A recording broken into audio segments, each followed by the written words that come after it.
There have been avalanches on Mount Everest as well.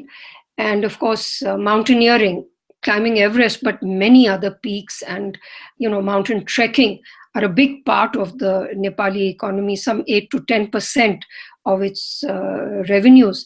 But even more importantly, they provide employment. They provide the opening to the rest of the world, since many Europeans, many Westerners come here to trek. It also is, of course, important in the sense of identity that gives to Nepal. So that is going to be severely damaged by this earthquake.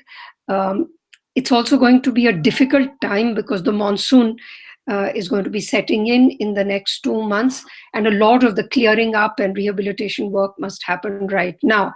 Other than that, Nepal does not have a very sophisticated economy, but it will raise questions about the sustainability of the economic activity that takes place around it, the kind of small industrialization that is underway, and it will raise big questions about hydropower projects. What kind of projects? What are the safeguards that need to be built in? And this is very important in the India-Nepal relationship, but it's also important because eventually I think China wants to get into the building of the hydropower, even if all the rivers flow south into India.